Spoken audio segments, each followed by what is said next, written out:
a little bit about me personally. I kind of had two worlds since graduating from university. I did tourism and event management, but I was also at the same time taking people on kind of outdoor expeditions.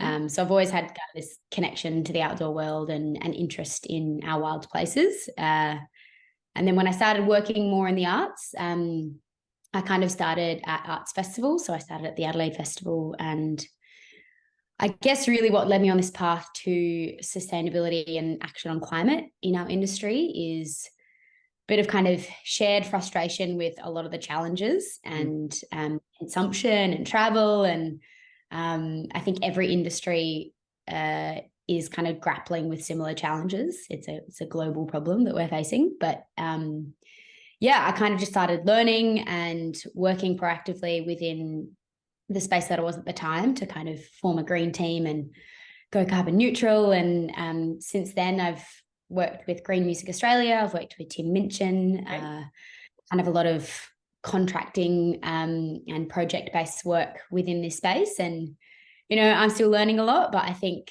what really excites me about the music and arts and cultural sector more broadly is really our role in reshaping and retelling the kind of stories that are out there, and kind of using our platforms to draw attention to solutions and the kind of transitions that we need to be making.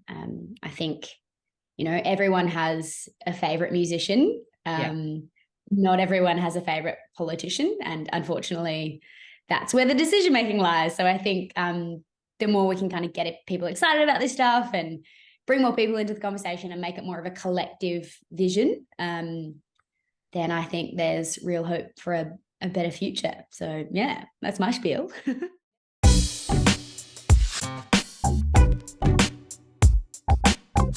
Yeah, I think, well, it's so broad, like we need to change pretty much absolutely everything. So I think, some people like going to a rally and that's really where they feel they're making a difference, or Extinction Rebellion, getting on the streets and being really active about these really important issues that we all care about. Whereas some people might be a bit more introverted and they're kind of, doing back of house stuff or researching, or like, I think, there's lots of ways people can take action.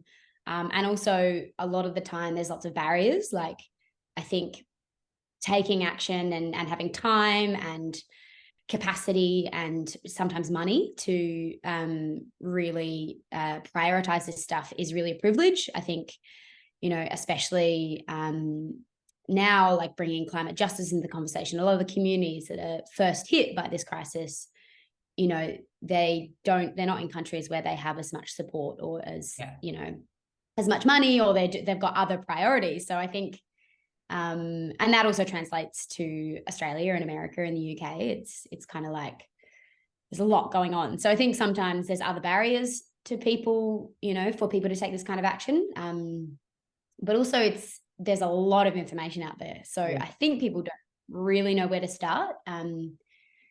And I guess the key areas that I'd like to bring people's attention to or support people in really getting behind is the more structural political changes that we need to focus on, that'll really drive the change we need. I think it's easy to bang on about individual action and recycling and not, driving a car. And whilst all of that's really important, I think it's like 100% of the major corporations make up 71% of the emissions. Yeah.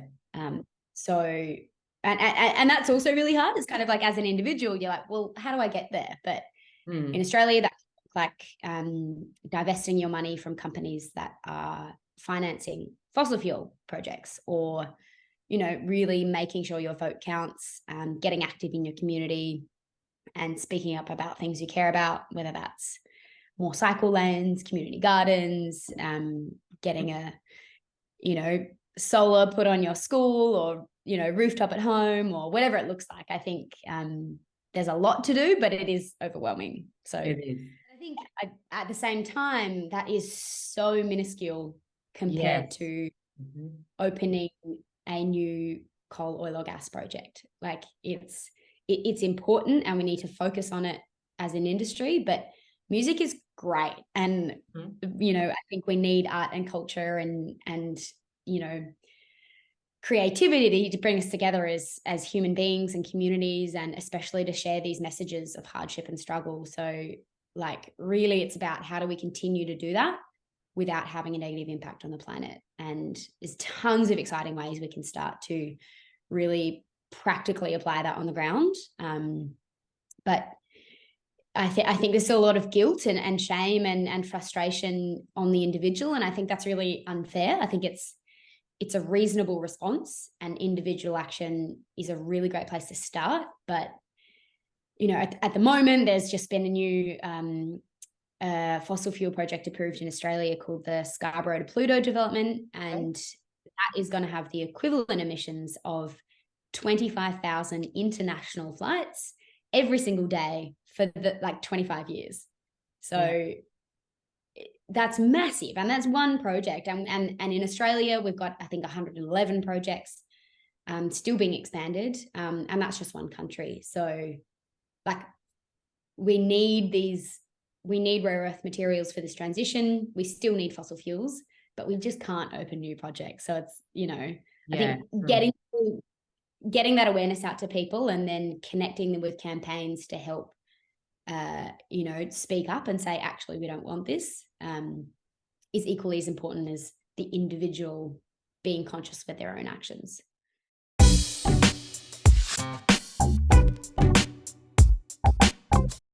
Yeah, so I guess FEAT was first founded, I think it was on World Environment Day in 2019. And that was, you know, I guess Heidi was in cloud control, where she still is. And as a touring musician herself, you know, I think she was a bit frustrated and kind of complexed with touring around and how heavy the touring sector is from an emissions perspective. So they calculated an average kind of 2-week tour in Australia, and Australia, especially because it's, you know, we're a bigger country. So you either have to drive or fly, sometimes touring buses, but we don't have as much, you know, public infrastructure to travel those long distances like trains and buses like Europe has. So I think, and that footprint was quite high. So do you have those numbers from the website? It was 15 shows, 44 flights, like almost 17,000 kilometers that they traveled by air, and almost 2,000 by road. And that came to the total carbon emissions of 28 tons. And, you know, that's equivalent to, I think it's like the emissions of one entire household for a year in Australia. And like you said, Heidi didn't really want to just rely on offsetting and, you know, that's it. So she basically mobilized the music industry to put a percentage of their tickets into solar farms. So that was the original FEAT. And now kind of the next wave of that is the solar slice, which is called FEAT Live. And that was really about rebuilding the industry after the COVID pandemic, and making sure that sustainability and action on climate is really built into the DNA of the industry, and that's acknowledged in the ticket price. So I guess FEAT works a lot with Green Music Australia as well on some initiatives, right? Okay. Yeah, I mean, I used to work for Green Music Australia.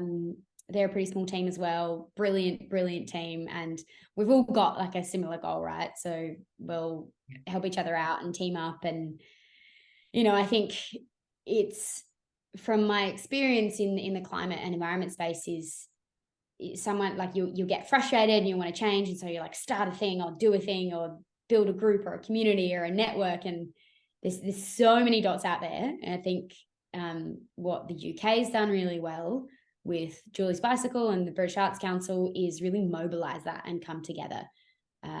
And they're probably the world leaders in this space, and they do a brilliant job, and we could all learn a lot from Julie's Bicycle. But I think in Australia, it's still kind of scattered a bit. And when people get competitive, I mean, I haven't come up against it yet. I'm sure it happens, but it's like, you know, let's help each other out. Let's share resources, share ideas, and, you know, say what worked, say what didn't. And bring the audiences and stakeholders and contractors and everyone into that conversation. Like, I don't think pointing fingers or, you know, blaming anyone is productive. And also we're all hypocrites. Like True. Yeah.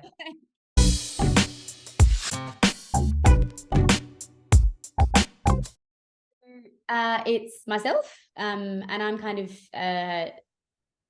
in very, very big shoes that Heidi to fill, and steering the ship to a certain degree, whilst she's looking after her beautiful new bubba, and she's got a young daughter as well. So, but you know, Heidi was the founder and the creative mind, and did a lot of heavy lifting early on, with the original FEAT. I think that was a larger team who built FEAT. You know, she's incredibly connected in the industry, and so a brilliant mind as well. So a lot of grunt work at the beginning, which, you know, I wasn't there for that, but I can only imagine.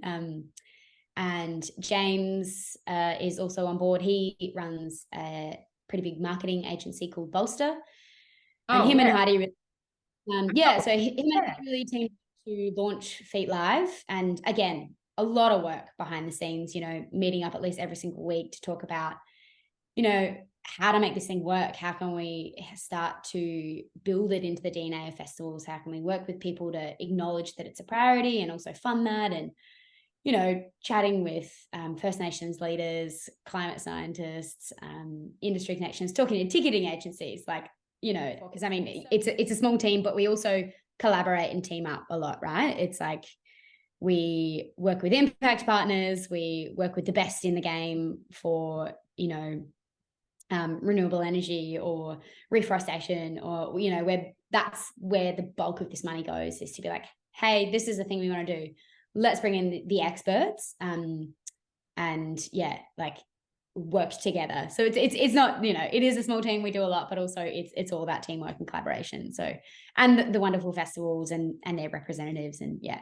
Anyway, just wanted to acknowledge that. But yeah, I mean, other artists like the original FEAT, you know, it was Peking Duck, it was Jack River, it was Lime Cordiale, it was Matt Corby, Courtney Barnett, you know, Angus and Julia Stone.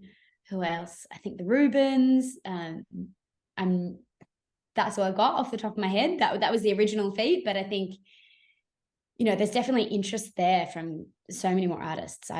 Having worked with Green Music Australia, it's never an appetite or an engagement thing. It's just a time and capacity or budgeting thing. You know, they're musicians, are doing their best. You know, they're touring and they're making music and they're looking after babies, and Yeah, you know, and that's really, we want to try and support people to do as much as they can without having to throw themselves into it like we do, because it's a full-time job.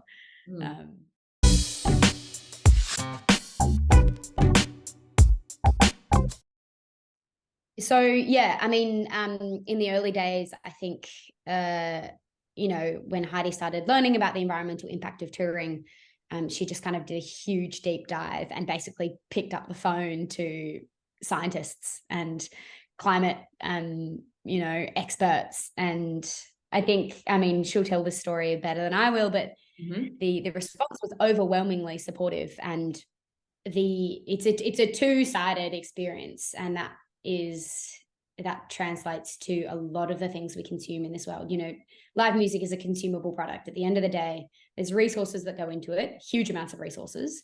And the nature of festivals and live music events and venues is often, at the moment, it's all single use as well. Like, or it's got to go up quickly and then go down and then change, and everything's high paced and no one's got time to think about this stuff. But I think, like, we don't have a huge amount of surveys or data on audience feedback, but I guess the overwhelming response on socials and anecdotal feedback has been really positive.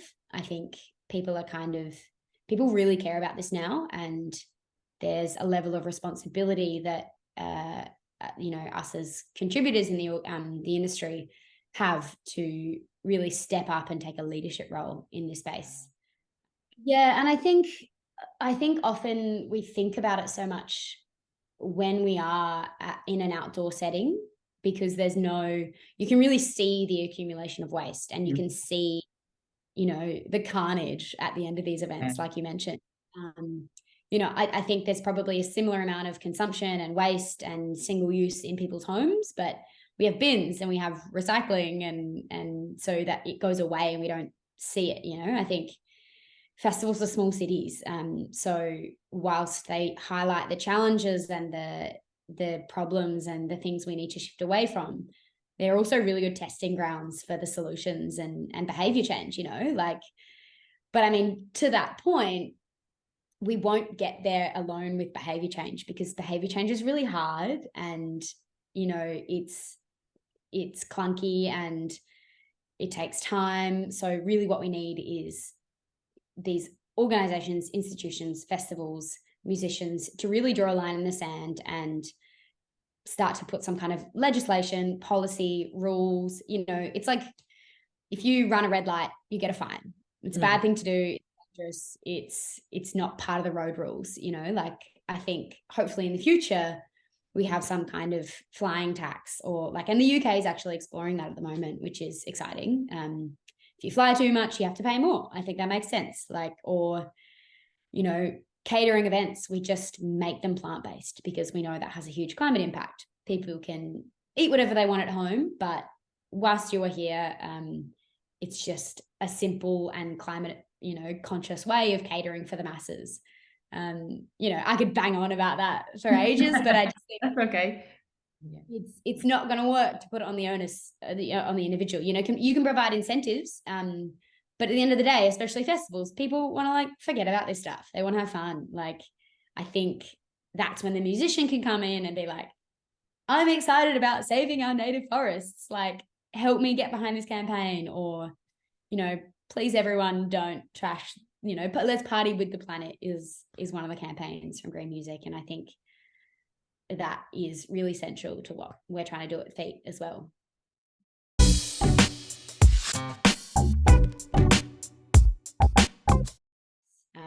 So really what the Solar Slice does is tax on a certain percentage to tickets sold to a live performance, you know, a festival or a touring musician's concerts at different venues. And that money goes directly to financing action on climate. So we work with the festivals or the musicians to figure out exactly what that looks like. You know, sometimes it's calculating a carbon footprint, so we know exactly where to reduce and what are the highest emitting categories. Sometimes we kind of know that broadly across our industry, but I think it's important to hone down on the specifics. And then within that, we look at energy transitions, we look at decarbonising transport, we look at plant-based catering. I think it's really important to apply as many transition and reduction initiatives that we can, and then only use really high quality offsets as a last resort. Because you know, we don't have it all right yet. There's still a lot of things that we need to change. So I think that's where offsetting comes in, but it really should only be one part of the whole equation. I'm not sure this is correct, but I've read that normally you suggest that it should be 1.5%, which is a reference to this 1.5 degree that, you know, we're kind of fighting not to, you know, kind of exceed when it comes to the global warming, right? So how does it work? So do you work with a specific platform, let's say like Ticketek, then they would have that portion of the ticket sent to a specific fund, or how, you know, how it works in practical terms when the band signs up for that, for the Solar Slice? Or do you have your own platform? No, so we're not a ticketing platform, and I'll do my best to answer this. But basically, once an artist or a festival signs up for the Solar Slice, the next step is you know, figuring out how many tickets they're going to have on sale, which would give us a bit of an idea of how much funding there will be for these solutions. And generally, like, the recommended amount is the 1.5%, like you said. But sometimes that can be $1, it can be $2, it can be adjusted to, you know, what they're comfortable with or what makes sense for that particular time period. But after we establish the amount, that gives us a rough idea of how much we've got to work with. And basically it's tacked on during the time of booking. So we've got to confirm that before tickets go on sale. And then the artist or the festival will get that additional amount. And then, you know, whatever kind of impact partner we're working with, we then have that budget to support them. So, you know, in case of if we're looking to apply a solar battery, which is what we worked on with Falls Festival last year, which, you know, saved a huge amount of emissions, but also, again, lots of money.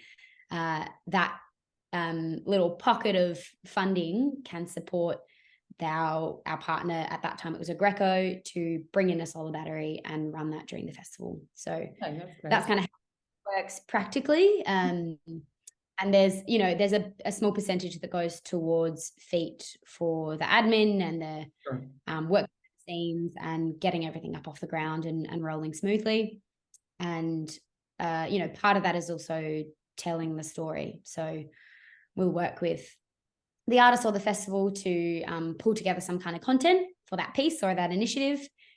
Generally, we'll work with the musician just because great and creative and wonderful speakers on these kinds of topics, and really makes it kind of fun and fruity and engaging as well. So, you know, that's what kind of is shared on social media and websites. And yeah, so that's kind of practically how it works, if that all makes sense. Yeah, it does. And just another question on that. So how can artists apply, or are there any criteria specifically they need to meet to be eligible for applying? And if so, like, what are those criteria, if you have any? I mean, there's not really criteria. It's like if an artist or a festival is engaged and keen to take action and really want to do something about the climate crisis, then, you know, we're here to facilitate that and work with them. And as the word spreads and people get excited about these solutions, you know, really at the end of the day, if it's the industry norm and everything's environmentally sound and we've solved the climate crisis, then amazing.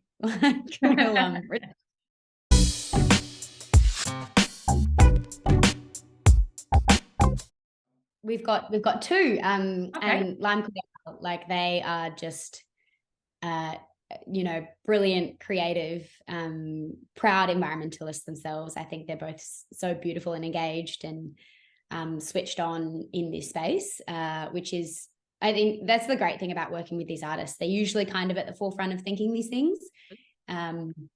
But so they first launched the Solar Slice across the Big Squeeze tour, I think it was.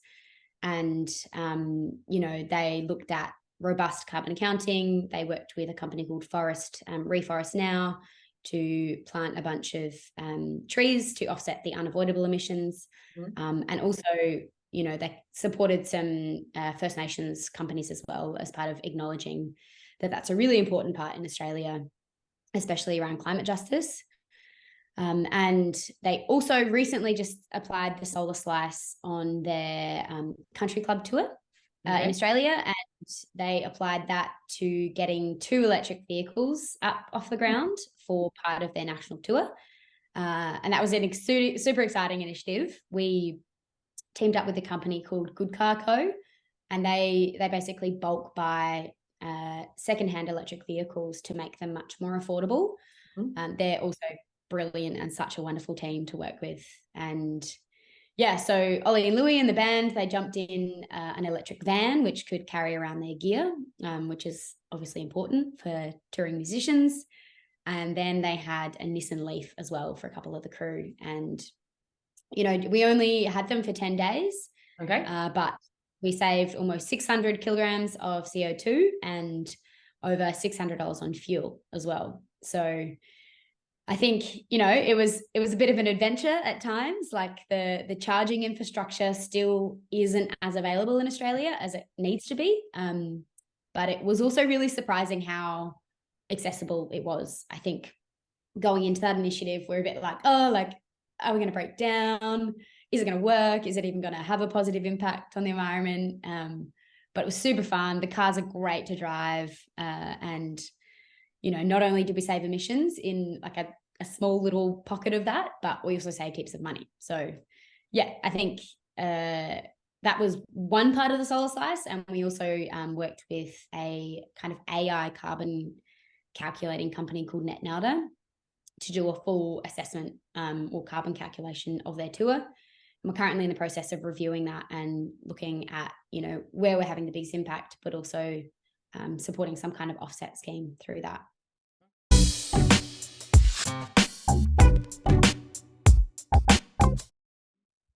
He asked the question at the beginning, like around I think touring, like, and how, and energy and kind of, I mean, the two big factors for us, like there's so many things out of our control as, you know, a musician or a venue or a festival, and audience travel is a really big one of those things. Like, you can do everything you want, but then at the end of the day, a lot of people are still driving to get to the performance, especially if it's a rural festival. So, you know, there's ways we can help engage audience members to ride or carpool or, you know, maybe buy an EV down the track. But I think there's still some really big question marks around these impacts and how we can make change. But I think in Australia, we are so well placed to be a renewables powerhouse.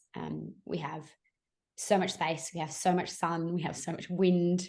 I think that's a really, like, energy as a priority in Australia is a really exciting way that we can, you know, help the rest of the world with this big transition. I'm not hugely sure about Europe, but Market Forces is a great UK company you can look at. And the stats are pretty surprising. Like, you know, going back to one of the top things we think about when we think of climate is flying. And in the UK, if you have just $10,000, you know, which is a sizable amount of money, but I'm sure people have varying amounts. But if you just have $10,000 in a bank that is financing fossil fuels, it's the equivalent of, I think, 11 return flights from London to Rome a year or something. So it's like, and there's some other stats which I'm probably going to botch, but if you switch your super in Australia, it's equivalent to, you know, not driving your car for 2 years or being vegan for 4 years. Like, so when we start to think about that, it's like, not driving your car for 4 years, I mean 2 years, is like daily individual behavior that's quite hard. But switching your bank or super takes like half an hour. You know, I think there's a lot of good stuff happening and we often don't hear about it.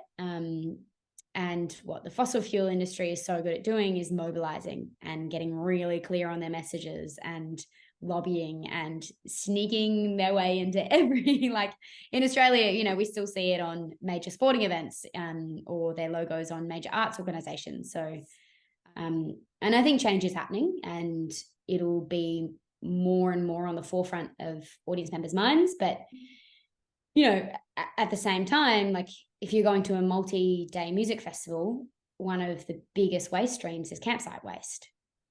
And there still needs to be a level of understanding and respect and care for that country that we're on. So, you know, I think there's still a bit of a cultural norm of cheap tent, music festival, trash it, have a good time, go home. You know, it's like there's a way, there's like a bin and it's not your problem. And I mean, that's a small percentage of people, but I think from a FEAT perspective, you know, if we can make it accessible, if we can get people excited by these solutions, it doesn't have to cost too much money, then hopefully that starts to translate into the culture of, you know, music and venues. I think, yeah, because you're right, it's a two-way street.